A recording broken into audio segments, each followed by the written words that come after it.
Olá, o meu nome é Silvano Severino Dias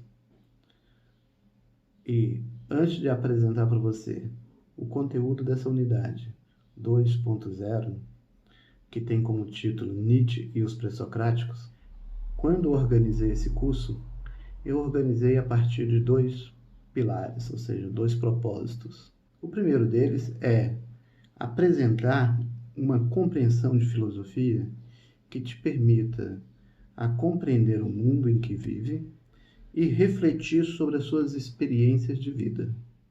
O que significa isso? Refletir sobre os seus pensamentos, refletir sobre os seus sentimentos, refletir sobre as suas emoções e refletir sobre a sua imaginação. Ou seja, quando a gente começa a refletir sobre esses elementos, essa estrutura psíquica que vai compondo essa forma de a gente experienciar o mundo, a gente passa a dar conta de que essas experiências elas vão conduzindo a nossa existência a partir de uma determinada perspectiva. Ou seja, a minha vida, o tempo inteiro, ela está sendo articulada a partir desses elementos, do sentir, do perceber, do imaginar. Então é a partir daí que a gente vai compreender essa relação filosofia e vida. O segundo propósito é apresentar os conteúdos, né, que permita então você a relacionar esses conteúdos com a sua vida, com essas suas experiências de vida.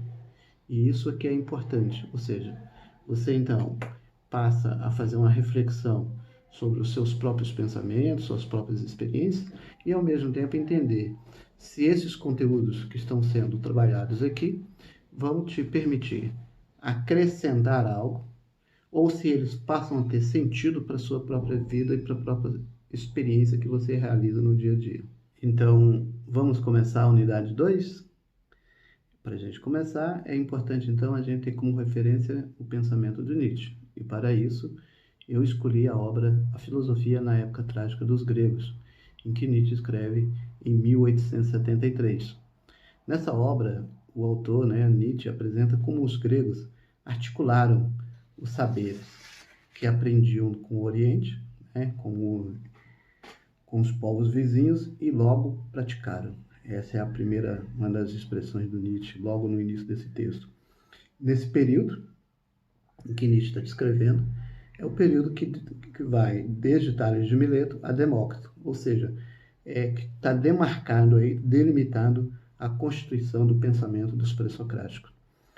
E o Nietzsche vai dizer que esse foi o período em que houve uma extraordinária ousadia, porque esses filósofos, os pré-socráticos, discordaram das crenças e valores instituídas na sociedade, e essas crenças e valores vinham sendo organizados por séculos, e eles eram referências, para compreender e organizar a vida do povo grego daquele período. Então, nesse caso, esses referenciais de valores éticos e morais, religiosos e políticos foram questionados pelos pré-socráticos. Esses valores é o que compunha, vamos dizer assim, o conjunto de saberes e de conhecimento que orientava a ideia da civilização helênica. Era aquilo que eles tinham como verdade que orientava diretamente a sua vida. E nesse caso, o pensamento dos pré-socráticos anunciaram agora uma outra verdade, um novo modelo de verdade, um novo paradigma de pensamento. E que esse pensamento surgiu, segundo Nietzsche, a partir de experiências súbitas que esses pensadores, esses pré-socráticos tiveram em relação à natureza. Na sua relação com a natureza, na sua relação com o mundo, eles puderam, então, elaborar novos referenciais para compor e para refletir sobre o que é o mundo, quem sou eu, para onde nós vamos, de onde nós viemos, o que estou fazendo aqui nessa vida. Então, nesse sentido, o Nietzsche vai dizer, essa forma de organização de pensamento dos pré-socráticos tinha uma certa estrutura. E que estrutura era essa? É uma estrutura súbita, é um pensamento rápido, imediato, né? Intuitivo, era um pensamento quase que mágico, era um pensamento ilógico, ou seja, não estava pautado sobre referenciais lógicos. Então, veja, normalmente, quando a gente está nas nossas relações no cotidiano, nem sempre a gente age de forma refletida totalmente. Nós agimos muitas vezes por determinados impulsos, certos pensamentos e certas intuições. E por isso é importante a intuição, né? Observe as intuições de vocês. Anotem, levem as intuições de vocês a sério. Isso é importante. Então, seguindo aqui, na Grécia, então, antiga, nesse período entre o século VI e o século V a.C., é denominado por Nietzsche de época trágica dos gregos. Os mitos e os valores da cultura homérica, né, que exaltavam uma determinada cultura do herói, né, e dos deuses olímpicos, foram profundamente questionados. É isso que o Nietzsche vai apontar. E com isso, abre-se então uma crise sem precedentes no pensamento simbólico mítico. Veja que eu estou apontando o mito aqui como um pensamento simbólico mítico, né? Então, o mito aqui ele é interpretado como uma forma de linguagem simbólica. Isso é importante para a gente. Que em outro momento eu vou trabalhar esse conceito de mito em outro curso que eu já estou elaborando. Contudo, isso não significou uma total ruptura, uma total separação entre o pensamento mítico e o pensamento dos pré-socráticos. Os mitos reinterpretados a dimensão simbólica, olha aqui eu apontei isso, continuam vivos e muito vivos. Então, dentro de uma perspectiva simbólica, o mito continua muito vivo na nossa civilização, na nossa cultura. Ele é muito importante aí. Esse é um tema que merece ser tratado com mais profundidade em outro curso que eu acabei de dizer para vocês, que vou apresentar aqui também nessa plataforma do ProAluno, né? Para Nietzsche, a filosofia originária dos primeiros filósofos gregos tem um parentesco com a arte. Olha o que ele está trazendo aqui. Porque se caracteriza de uma forma de interpretação da vida. É isso que é fundamental. O pensamento de Nietzsche traz uma forma de interpretação da vida. E aqui o Nietzsche ele aponta que esses filósofos tinham tamanha consideração com a vida que, movidos por um impulso de saber, né, em si mesmo insaciável, é um impulso de saber insaciável, queriam logo viver o que aprendiam. Então vejam essa relação aí, filosofia e vida. A relação que estabeleciam com o mundo natural e social era movida pelo desejo de conhecer. No entanto, neles, né, o pensamento é um apoio para a vida e não para um conhecimento erudito, não para a elaboração de um conhecimento erudito, afirma Nietzsche em sua obra intitulada Filosofia na Época Trágica dos Gregos. Então é importante esse processo, né? A filosofia surge não como um acúmulo de um saber erudito, mas como uma forma de organizar e orientar a vida. Em função disso, as investigações de Nietzsche, tanto sobre o pensamento mítico de Homero e Hesíodo, quanto dos pré-socráticos, levou a criar um estilo próprio de filosofia, que pode ser caracterizado como sendo de interpretação da vida. Esse é o que o Nietzsche vai apontar. Se ele aponta que, se a gente pudesse caracterizar o pensamento do Nietzsche, seria isso, uma interpretação da vida. Nesse período, né, Pitágoras de Samos, nesse período dos pré-socráticos, Pitágoras de Samos, influenciado pelo pensamento órfico, é importante a gente entender esse processo. Pitágoras de Samos é influenciado pelo pensamento órfico, criou o termo filosofia para distinguir da atividade dos sábios. Ou seja, Pitágoras já está estabelecendo. Então, o que é a filosofia? Esse conceito de filosofia é uma forma de separar, né, distinguir qual é o conhecimento dos sábios do conhecimento filosófico. Então, essa é a ideia primeira. A palavra filosofia, na língua grega, é composta por duas outras palavras, que é filosofia, philos, e sofia. Então, essas duas palavras compõem a palavra filosofia. A palavra philo, né, em grego, deriva de filia, ou seja, que significa amizade, amor fraterno, respeito entre as pessoas, entre os iguais, e sofia, quer dizer sabedoria. E dela deriva também a palavra sophos, ou sábio.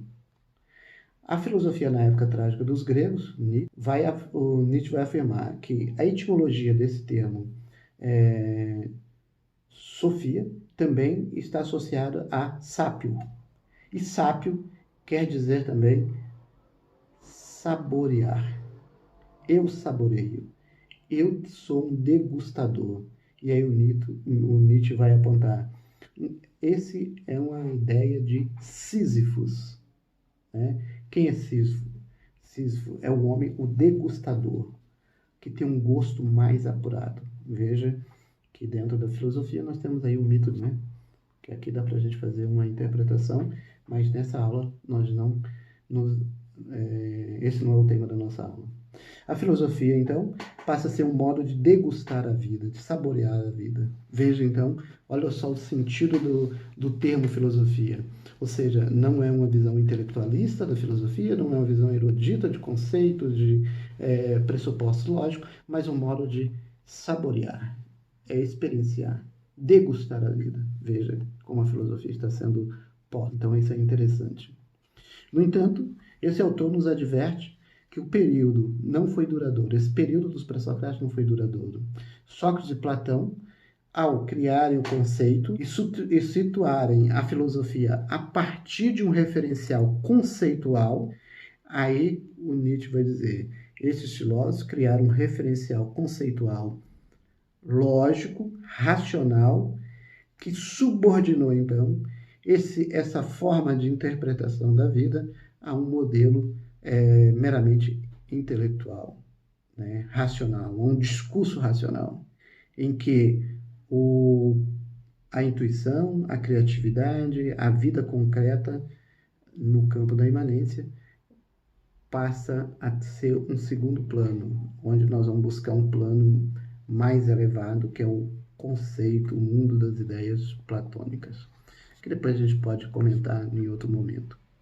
Diante do que foi dito até aqui, então, cabe, então, a gente fazer algumas perguntas, apresentar para vocês duas perguntas. Como é possível refletir filosoficamente sobre a vida hoje? Como essa maneira de pensar a filosofia pode te auxiliar na compreensão de sua existência? A filosofia para Nietzsche traz um profundo tom de admiração por esses pensamentos, né? Onde cada um deles, na sua própria maneira original de compor a filosofia, tem como ponto de partida a experiência ilógica, uma experiência misteriosa com o mundo. O mundo tem os seus mistérios, a vida tem seus mistérios, e, portanto, não é somente um discurso racional que vai desvelar esse mistério total da vida e do mundo. Nesse caso, Nietzsche vai dizer, então, vai exaltar esses filósofos, né, esses filósofos pré-socráticos, e, portanto, vai apresentar uma crítica radical às filosofias de Sócrates e Platão. A filosofia arcaica permanecia esquecida até o século XIX, vamos dizer assim. Nietzsche, então, realça esse valor dessa cultura mítica e traz novas interpretações sobre esse modelo de filosofia. Ele nos mostra que é possível aprender com os filósofos trágicos, né, dessa época, como ser livre no exercício do pensar e do escrever. Então veja aí que é importante esse processo, pois eles ensinaram que as teorias filosóficas são racionais, mas também são poéticas. As teorias filosóficas não são só racionais, elas também são poéticas. E poderíamos dizer que a filosofia, portanto, é uma espécie de poesia. A filosofia está muito perto da poesia, muito perto da arte, e, portanto, a filosofia seria teria a mesma função de uma composição de uma obra de arte, né? Agora que você já tem essa compreensão de filosofia, né, do Nietzsche e de filosofia e vida,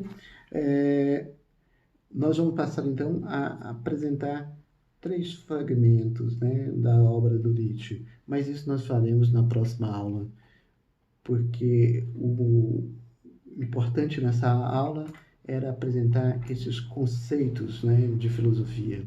E aqui então eu vou dizer para você que na próxima aula nós apresentaremos então, nós faremos uma interpretação de fragmentos, 3 fragmentos da obra do Nietzsche, né? 3 fragmentos da obra do Nietzsche, e esses fragmentos, onde esses fragmentos nos possibilitarão fundamentar essa compreensão que eu trouxe para você de filosofia e da filosofia do Nietzsche. Então, fica aqui a dica dessa aula de hoje. Após o término desse vídeo, você faça o confronto entre agora as suas anotações e essa visão de filosofia e tenta responder essas perguntas que eu acabei de apresentar para você, ok?